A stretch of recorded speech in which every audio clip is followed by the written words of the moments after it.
We got a microphone. Only that. Free briefing. It's been a while since I've been to a concert.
Yeah, I hear you.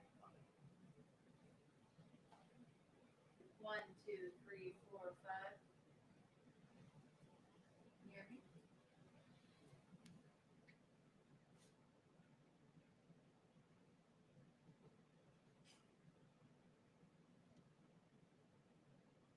Say that again.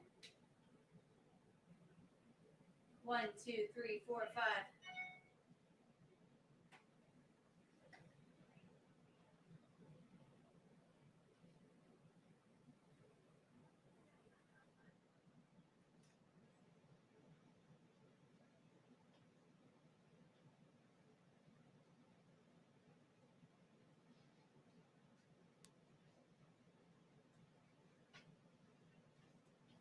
This cord is cutting in and out. I can Oh, see you the want wires. Yeah, would you happen to have another one? Yeah, I can figure out what. I can find it here, but it's almost dead. Yeah, I hear you. Hi.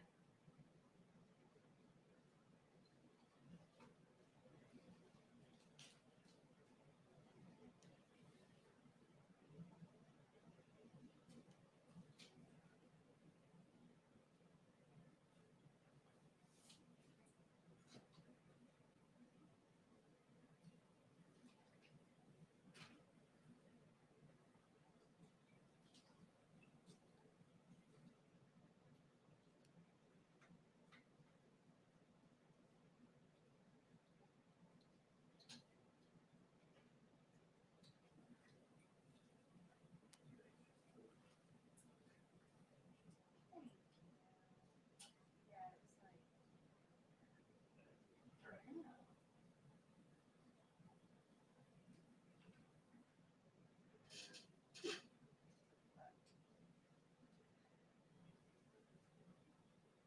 Wait a good check to see what's going on back there.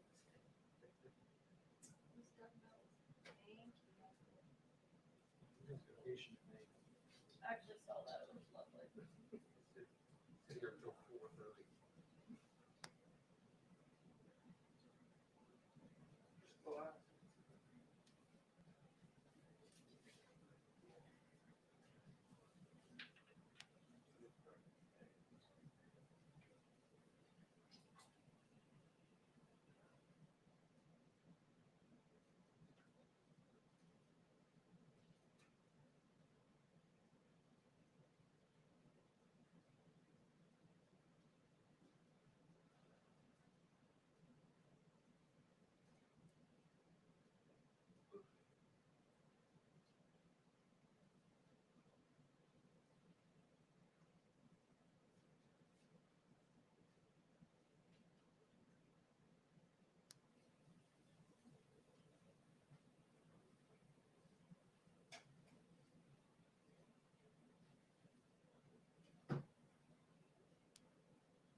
Hi guys.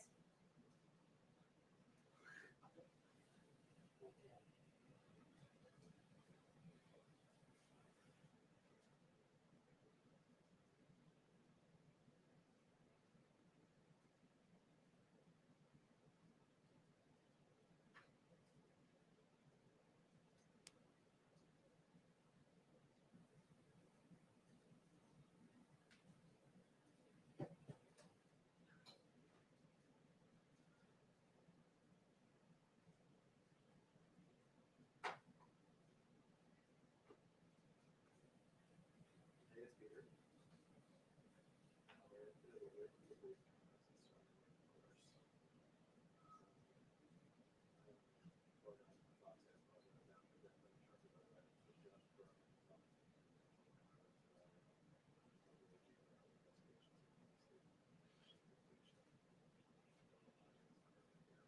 you going, I'm sorry, are you going to me first or Shannon? Okay. Okay. I'm sorry, say this one more time. Can you say this one more time? Sorry. Okay, sorry. All right, let you know. Thanks. Bye.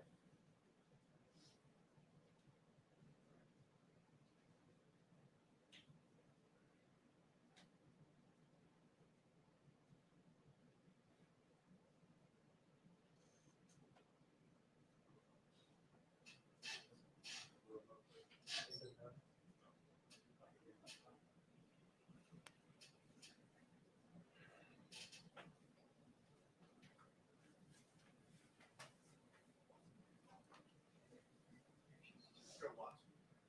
Get up.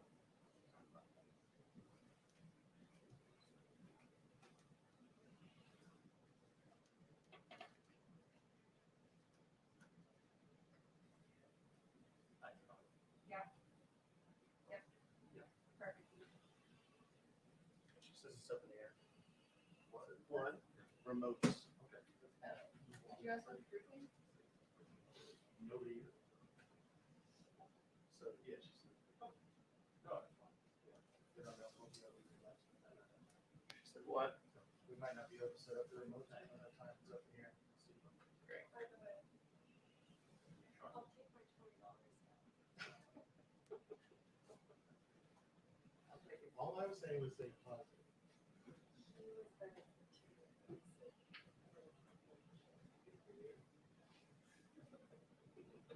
Can you print all the copies you sent to each of you? Or we just print out something from there.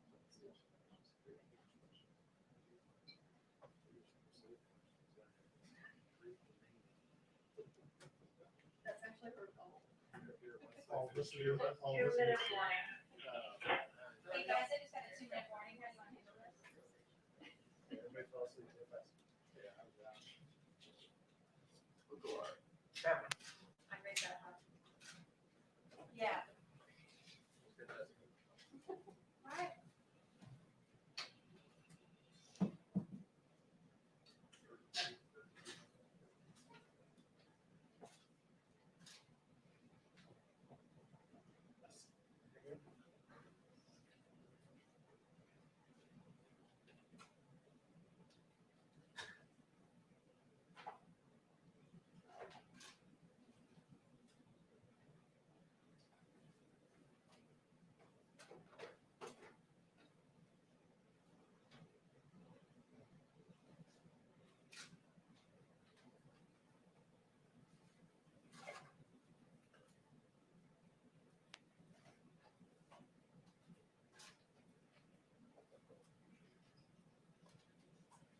Well, then I may have to step down in just a few minutes here because we got the 2-minute warning from the White House press secretary. But the overall sense here at the White House is that there is a little bit of relief in the sense that these financial records from President Trump, that they are going to remain private, at least for now. But anytime you have the highest court in the land saying that no president of the United States has absolute immunity from prosecution while in office, that's certainly concerning. And, you know, President Trump, he tweeted about this 7 times in 2 hours. And so anytime he does something like that, that just shows you the level of concern from the president. And he was talking about things like a witch hunt. He was calling it not fair. He was saying that this is political prosecution.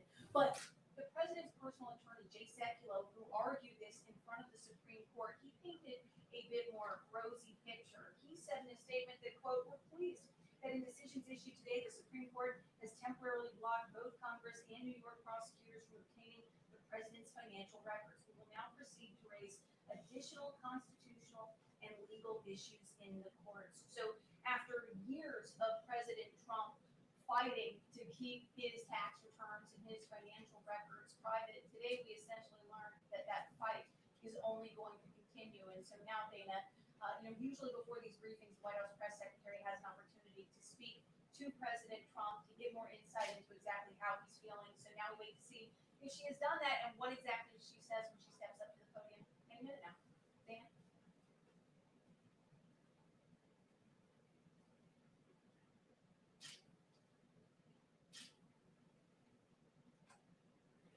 Sorry, guys. Thing will not stay up. Very good. No worries.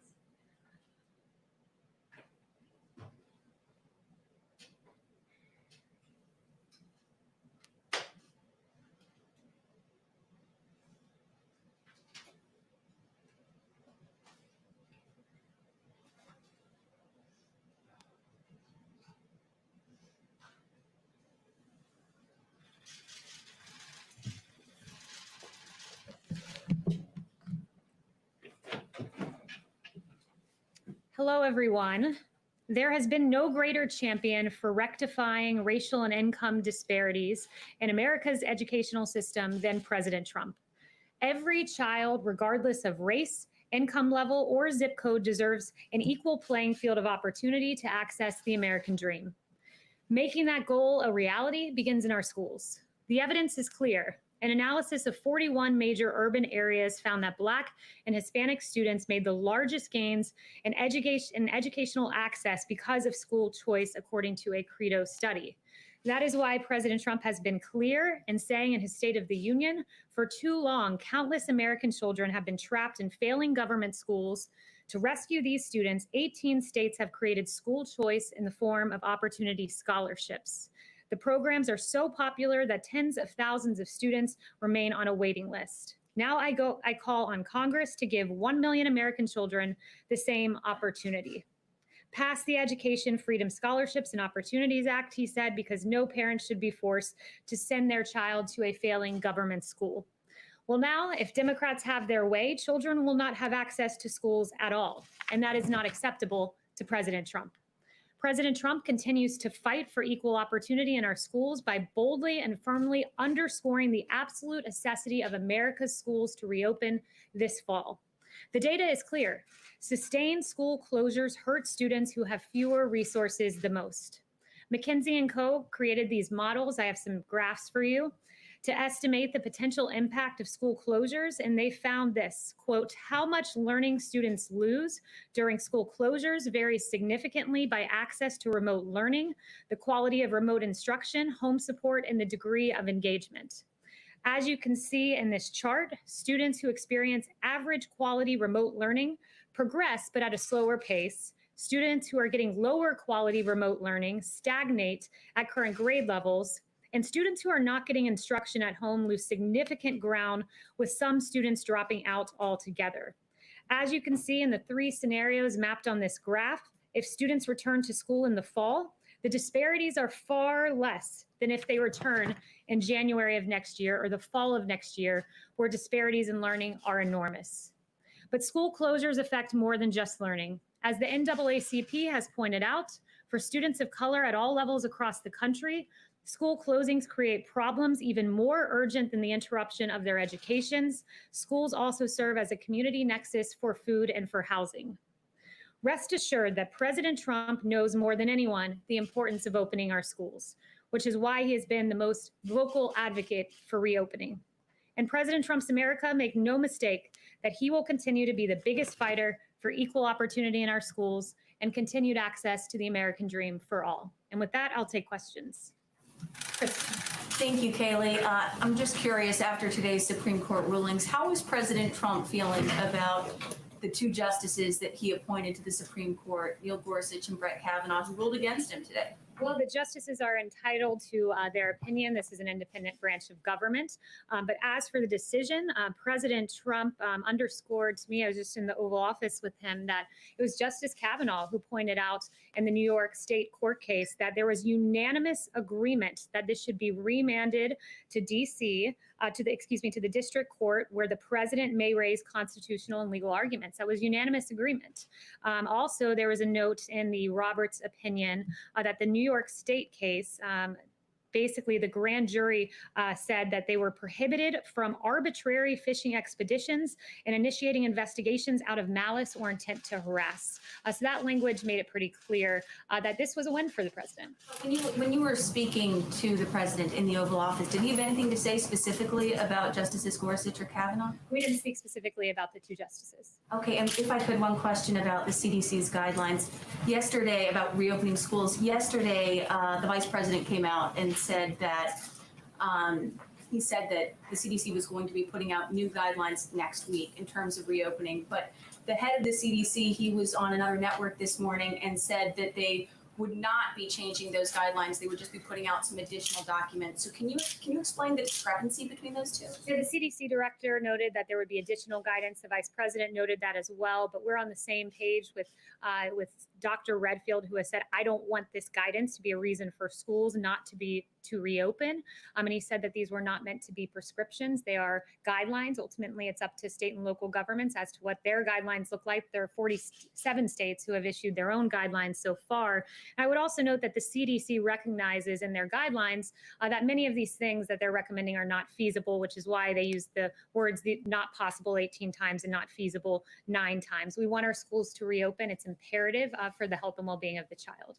Yes. Thanks, Kayleigh. You said yesterday that you had asked the president whether he supports the idea of staggered school reopening schedules where kids go to school on some days, not others. Did you have a chance to talk to him? Yeah, I did endeavor to get with him on that today, but because of the Supreme Court ruling, we didn't quite get to that yet, but it is on my list of things to follow up with him about. And then to follow up, so I'm sorry, it's two different things that the vice president and Dr. Redfield described. One was changing the guidelines, the guidance that was previously really released. And what Dr. Redfield discussed this morning was just adding supplemental guidance. Which of those is actually happening? And is the White House, in addition, also planning to release its own guidance? Well, I think Dr. Redfield was noting he doesn't plan to rescind the current guidance that's out there. It will be supplemental guidance, but these are not requirements and not prescriptive. Was the way he characterized the initial guidance, and he said that this guidance should not be used as a reason for schools not to reopen. We all have the same goal here, and it's for schools to reopen because the health of the child absolutely depends on it, and it's imperative, as the presentation I showed, to rectify disparities that we get these schools open. And sorry, is the White House releasing an additional document as well? I have no announcements on that. None in the works, but doesn't mean that it won't happen. Yes. Thank you, Kayleigh. I'll try to barrel through these quickly. Are the president's taxes still under audit, and specifically which years? The president's taxes are still under audit. I don't have years for you. Okay, let me ask you if I can. He could release his taxes at any time. This case went all the way to the Supreme Court. His own nominees ruled against him. Why shouldn't the American public at this point believe that the president has something he's trying to hide? First, let me note something. The taxes are under audit. He said he would release them when they are no longer under audit. The justices Obviously, did not. whatever he likes, The justices did not rule against him. In fact, it was a unanimous opinion saying that this needs to go back to the district court. And they even recognized that the president has an ample arsenal of arguments that he can make. And in fact, I would show that the Vance majority laid out a roadmap for the president. The Vance majority said the president has the right to challenge the subpoena on any grounds permitted by state law, be it bad faith or undue burden or breadth. They went on to say the president can raise subpoena-specific constitutional challenges, and they specifically mention a violation of the Supremacy Clause as one thing that he can raise. So they essentially laid out a roadmap. His justices did not rule against him. So to be clear, okay, fine. I don't dispute anything that you just said. What I'm asking, though, is the president, whatever the court says, the president can release his taxes whenever he likes. So why shouldn't Americans at this point believe that the president isn't trying to hide something? You know, the media has been asking this question for 4 years, and for 4 years, the president has said the same thing. His taxes are under audit, and when they're no longer under audit, he will release them. But I would also note the excruciating ruling for House Democrats, who were very much called out for their partisan games. They also subpoenaed the president's information, financial information, and Justice Roberts said, far from accounting for separation of powers concerns, the House's approach aggravates them by leaving essentially no limits on the congressional power to subpoena the president's personal records. So leave it to House Democrats who did a partisan impeachment, a political witch hunt against this president. And this was yet another part, only to be rebuked by the Supreme Court. Let me ask about coronavirus. Just my follow-up, if I may, on coronavirus quickly, Kayleigh. Hospitalizations in the country are up 50% since mid-June. How can the president say that the country is in good shape right now? So I would note with hospitalizations, in a lot of these hospitals, I spoke with Dr. Birx this morning, about 10 to 40% in the hospitals reaching high capacity are COVID. So a lot of hospitalizations aren't pertaining to COVID. What I would also note, and I'm glad. Hospitalizations is not because of COVID? Well, a lot of it is elective surgeries and other surgeries that have opened up. About 10 to 40% in the hospitals reaching capacity are COVID related. But I'm glad that you asked about COVID, because I do want to take a moment to highlight some of the things that the federal government has done. Can you answer that question first, of why we're in good shape right now with hospitalizations going up, in spite of what you said about elective surgeries? Well, one of the things I would note is the mortality rate, which has had, if you look at the weekend numbers, a 10-fold decrease. You could argue an even greater decrease if you compare to some of our highest days. We're seeing the fatality rate in this country come down. That is a very good thing. We grieve when even one life is lost, but I think it's progress as we enter the next phase of this. But are a lot of other people seriously ill, Kayleigh? Thank you, Kayleigh. On the China, so the administration today rolled out some sanctions against high-level Chinese officials over the Uyghur abuses. But can you speak overall what that does to the U.S. relationship with China, and does it jeopardize the Phase 1 deal? Look, I think with regard to, I look at these Magnitsky Act sanctions, and the administration does, not with regard to Phase 1 China deal. These are very serious sanctions that were put in place by this administration to take strong action against the human rights abuses of the Chinese Communist Party. I just want to emphasize and underscore that we sanctioned officials, several of them, the party secretary, his former deputy, and its current party secretary. It's also its former party secretary. So that was 3. And today's announcement is the latest in a series of actions by the Trump administration. So it's not just the sanctions that were put in place. There were export controls.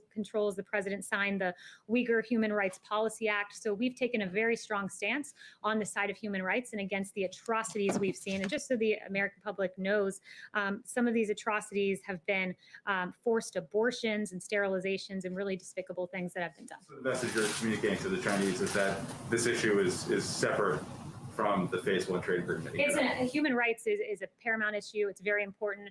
We took action. We've crafted a Phase 1 deal. We hope the Chinese government will honor that. Jack. Thanks, Kayleigh. You mentioned that the court decision today was a win. It didn't sound from the president's tweets this morning that he viewed it that way. Has his thinking on it changed as he's had more time to digest? No, the president was making a general point about deference on the principle of absolute immunity, which is the posture that the president took in court. He believes there should have been more deference there. Justice Alito, citing the Harvard Law Review, made a very good point that constitutionally speaking, the president never sleeps. The president must be ready at a moment's notice to do whatever it takes to preserve, protect, and defend the Constitution and the American people. And we wish there would have been more deference to that point of view, but it is a big win, as Justice Kavanaugh noted, that all 9 justices said this needs to be remanded back to the lower court, and that in fact the attorney, Cy Vance, had not established his ability to secure access to those records. Instead, further proceedings are required. Giving the opportunity for the U.S. Attorney in New York to look at those documents is no doubt not something the president is happy about. I'm wondering, in general, if after this ruling and the ruling on DACA, the ruling on LGBT rights, the ruling on the census, whether the president regrets at all his criticism of judges, in particular Justice Roberts, Chief Justice Roberts. No, I think what the president, what has been underscored to him after all of these rulings is that, we need more conservative justices on the court. And that's something he's very strong about. It prompted him to say he'll release a list of more conservative justices he wants on the court. So I think that's been the big takeaway, not particularly with regard to this ruling, but with the previous ones that you mentioned. There are conservative judges on the court now. It's a 5-4. Yes, and then there was a 9-0 unanimous decision that this needed to be remanded, and there was a roadmap, as I noted, a roadmap set forward on how to proceed in the lower court, and there were several arguments proposed that the president could make in lower court. Yes, Kate. I've got 2 questions for you. One, on these rulings today, the Supreme Court is rejecting this assertion from the president that he is immune to investigation while he's in office. Does he agree with that he is not immune? Well, where the president stands is he still maintains his initial position, and he agrees with Justice Thomas in the dissent, who said the demands on the president's time and the importance of his tasks are extraordinary, and the office of the president cannot be delegated to subordinates. A subpoena imposes both demands on the president's limited time and a burden, and he went on to describe that position. So he agrees with the dissent. He agrees with the dissent by Justice Thomas. So he takes issue with the point that the majority made on absolute immunity, but nevertheless, I would underscore the victory here as Cy Vance, the attorney, was not given what he wanted, which was access to the records. He still thinks he's immune to investigation. The president still stands beside the posture that he made. He accepts any Supreme Court opinion as the law of the land, but nevertheless doesn't change his viewpoint. He can disagree with the opinion, but he certainly will follow it. And on coronavirus, my second question on coronavirus, I'll be quick. You're saying that you don't want these CDC guidelines to be one size fits all, overly prescriptive about how these schools reopen. So why is the administration making it one size fits all that they all need to reopen fully and at the same time? Because there's a way to safely do it, and there's a lot at stake. I mentioned the 67,000 pediatricians represented by the American Academy of Pediatrics who say it's imperative schools reopen. That was underscored by another 1,500 United Kingdom pediatricians. The costs are high when, your network, CNN, is reporting about child abuse. I mentioned this study yesterday. It was a good piece by CNN that in Massachusetts alone, reports of alleged child abuse dropped almost 55% because when kids are not in school, a lot of times we don't catch that abuse. The costs are too high to keep schools shut down. They can safely reopen. Even the American Academy of Pediatrics believes that, and the president's going to stand on the side of the child, always. And no one is disagreeing with that about child abuse, but I'm saying, how can you say you're not going to tell all the schools how to reopen, but you're going to tell them all when to reopen? There are 47 guidelines issued by the states. There's local guidelines that have been put in place. This can be done safely. It can be done well. In the American Academy of Pediatrics, I've pointed out a lot of what they've put out their own set of guidelines. There's a number of guidelines floating out there, and we believe there's a way to safely do this, and the child will always come first in this administration. Yes. Thank you, Kayleigh. A logical follow-up to Caitlin's first line of questioning, though, is if the president still believes he has absolute immunity, it makes him sound as though he thinks he's above the law while he's president of the United States, at least. It's almost as if folks don't understand a legal term of art. Absolute immunity is a legal term of art. And, I can go and describe that, and maybe I can best describe that by quoting Alexander Hamilton, who was referenced in the Thomas opinion. And Alexander Hamilton really created the posture and the outlook that laid the foundation for the notion of absolute immunity. And it was this: energy in the executive is a leading character in the definition of good government. It is essential to the protection of the community against foreign attacks. It is not less essential to the steady administration of the laws, to the protection of property against those irregular and high-handed combinations which sometimes interrupt the ordinary course of justice, to the security of liberty against the enterprises and assaults of ambition, of faction, and of anarchy. A feeble executive implies a feeble execution of the government. And the point he was making is that the executive is imbued with many constitutional authorities, many responsibilities to protect this nation from threats, foreign and domestic, and he must be able to operate unencumbered. That's where the proposition of absolute immunity comes from, and that is what the administration was defending in court.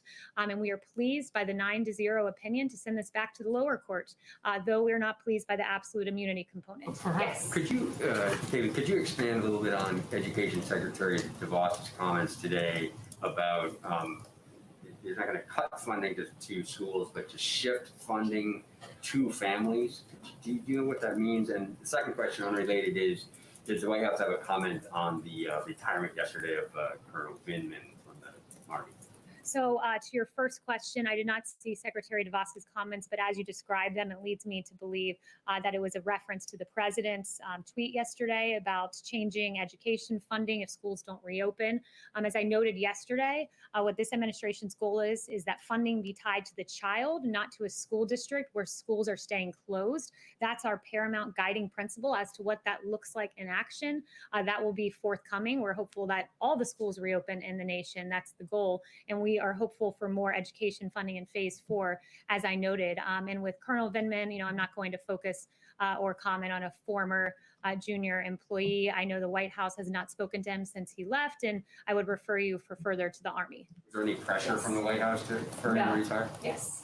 Kayleigh, picking up on the coronavirus questions in schools, though, North Carolina, for instance, has seen a record high number of coronavirus-related hospitalizations, more than 1,000 today, and that's a 5-day rising count for those hospitalizations. So it's the White House's position that schools in North Carolina and hard-hit areas by coronavirus should absolutely reopen next month. It is our opinion that schools should reopen. I'd refer you to Dr. Redfield, who said yesterday at a CDC, this virus has a very limited effect on kids. He went on to say, unlike the flu, kids are not driving the transmission cycle. He's in agreement with Dr. Scott Atlas, a former chief of neuroradiology at Stanford, who said children under 18 have virtually zero risk of death from COVID, virtually zero risk of serious illness, which was also underscored by Yale School of Public Health Professor Albert Koh. The bottom line is that the impacts of COVID-19 on children is minimal or very low compared to other age groups. But you know what is at risk for children is people not reporting child abuse, is these very serious consequences that are at play in the educational disparity I noted when kids stay home from school. Dr. Bergs also said yesterday, however, that there wasn't enough data on how this affects children because they weren't originally testing children at the same rate as adults. But to the point about places like, again, North Carolina, where they have been hard hit, you think that they should absolutely reopen next month? We believe that they should absolutely reopen the schools in this country, that kids are at very low risk. And I would also quote to you the American Academy of Pediatrics. I would venture to say those 67,000 pediatricians care very deeply about the children that they treat.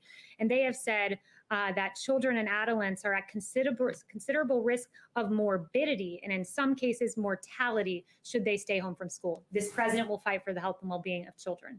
Yes. Oh, thank you, Kayleigh.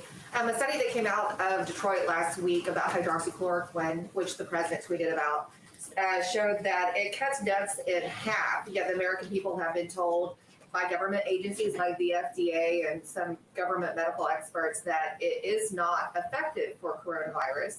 So what is the American people supposed to think? What is the official position from the administration on this possible therapy? So I'm glad you've asked this. The president has always said that he sees hydroxychloroquine as a very promising prophylactic, but that every person should not take it unless they get a prescription from their doctor. That's paramount, very important. The president has taken it himself as a prophylactic. And I would note that there's been a lot of wrong studies out there that were heavily touted. Like there was a Lancet study that was published, and many in the media pounced on this Lancet study, and it questioned hydroxychloroquine. And you had folks like NBC's Glenn Kirshner saying the president should resign over the Lancet study questioning hydroxychloroquine. And CNN spent over 90 minutes heralding the study that's now debunked, that has been detracted. But what we have found, though the Lancet study has been retracted, we have seen a Henry Ford Health System study. And that Henry Ford Health System study showed that it is very promising, leading CNN to now tweet a surprising new study found that the controversial anti-malarial drug hydroxychloroquine helped COVID-19 patients better survive in hospitals. And the CEO of Henry Ford Medical Group said it's important to note that in the right settings, this potentially could be a lifesaver for patients. So our position is where we always were, where the president was weeks and weeks before the study ever came out, that this was a promising drug, but it should only be taken in consultation with your doctor. So is the FDA going to reauthorize it for emergency use? I would refer you to the FDA on that. One more, if I may, on a follow-up to what the president talked about a few weeks ago regarding Antifa, saying that his administration planned to designate it as a terrorist organization. We haven't really heard anything else about that. Is that still the plan, or when is that happening? So that was the Department of Justice saying that they will prosecute these cases as domestic terrorist cases. So I'd refer you to the DOJ as to how that's working operationally, but the DOJ has arrested many individuals, including 7 out in Portland, Oregon, for a variety of offenses, including attacks on law enforcement. So we're working hard to ensure that Antifa does not dominate the streets. This administration stands against that kind of lawlessness. Does the president think they should still be designated a terrorist organization? The president stands by what he said. Yes. Chanel. Thank you, Kayleigh. One question on Cyrus Vance, the New York DA who was demanding Trump's taxes. Vance has a troubling history of protecting predators and attacking Republicans. Case in point for non-New Yorkers, in 2011, he worked to reduce Epstein's sexual predator status. In 2015, NYPD had audio evidence of Weinstein admitting rape, and Vance's office refused to prosecute. All this while attacking President Trump's family and their enterprises. Given this history, what is President Trump's views of Vance from both a personal standpoint and a political standpoint? Is this Vance just, is he just politically abusing the court system? What is Trump's views on him? Yeah, you raised some very good points about the partisan attorney in Manhattan. Justice Alito said this in his opinion. It really stood out to me. He said, as for the potential use of subpoenas to harass, we need not exhibit a naivete from which ordinary citizens are free. As we have recognized, a president is an easily identifiable target. There are more than 2,300 local prosecutors and district attorneys in the country. Many local prosecutors are elected, and many prosecutors have ambitions for higher elected office. Bring in Cy Vance, a Democrat, someone who Justice Thomas pointed out something very interesting. Justice Thomas noted that the district attorney for the County of New York, Cyrus Vance, served a subpoena on the president's personal accounting firm that, quote, was nearly identical to a subpoena issued by a congressional committee requesting nearly 10 years of the president's financial records. So the partisan attorney, the Democrat from New York, is aiding and abetting the Democrats, the lawless Democrats like Nancy Pelosi, who have pursued this president with bogus charges of collusion, with bogus charges in the impeachment inquiry, and are now pursuing this only to be rebuked by the Supreme Court and assisted by Cy Vance. For non-lawyers, is there legal recourse against overly political DAs out here, or is this just a war on a different I'd have to, this was an individual who was elected at the state level. So I guess the recourse would be the ballot box. But I would also note just on that point that you have President Obama and Vice President Biden, who were caught spying on the Trump campaign, the opposition party. You had former Vice President Biden in the Oval Office just before the inauguration, talking about the Logan Act. And later, the Logan Act was weaponized and used against Lieutenant General Michael Flynn in a way that was so unfair and a grave miscarriage of justice. But you have Obama and Biden who get away with this, but yet we need to go investigate President Trump. It really is quite nonsensical. Yes. Thanks, Kayleigh. In President Trump's tweets about the Supreme Court decisions this morning, he said he thinks the court treated him differently than it would have treated other presidents. So does he think this was a political decision by the Supreme Court, or that politics or personal views somehow entered into their legal reasoning? So I think you were referring to the tweet about broad deference, and what he was trying to note there, what he was noting was just that there should have been further deference to this notion that I read by Alexander Hamilton and others of absolute immunity to allow the executive and the president to do the very important job of protecting this country and all the other tasks given to a president of the United States. The Supreme Court gives a delay ruling that they would never have given for another president. Yeah, and I would also point you with regards to that, I think Justice Alito hit on this. He said in the Clinton case, for example, the court held that a sitting president could be sued in federal courts, but the court took pains to reserve judgment on the question of whether a comparable claim might succeed in the state tribunal. Any direct control by a state court over the president, the court observed, might raise concerns about protecting federal officers from possible local prejudice. So that is to say that even back in the Clinton case where federal court prosecutions were greenlighted, they gave their grave reservations for a state court proceeding of this nature. So I think he was noting the distinguishing features there. Yes. I'd like to ask a clarifying question from something that was said earlier. The president, you said, would like to see more conservative justices. Is he comfortable with the number of 9 justices? There's nothing in the law that says he has to only have 9. Would he consider appointing more? So the president has never mentioned adding other justices, but the Democrat Party has as a way to get around, I guess, the rulings they don't like. I have a question about the unemployment numbers from today. 1.3 million additional claims in the last week. A bit of a slowing down of that recovery. Are you at all concerned that the numbers continue to be so high, still almost 4 months into continued unemployment claims? So I would note that the numbers fell 100,000. This was the 14th consecutive weekly decline that we've seen. And from its peak in late March, initial claims are down 5.6 million. Also looking at continuing claims, another metric that came out today, they reflect actual benefit payments, and those fell 700,000 from its peak in May 8th the week of May 8th, and they are down nearly 7 million.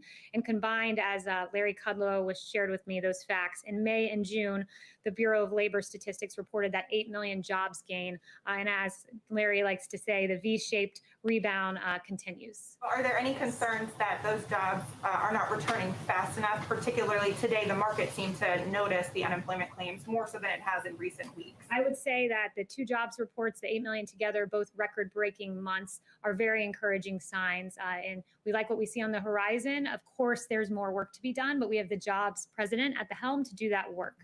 David.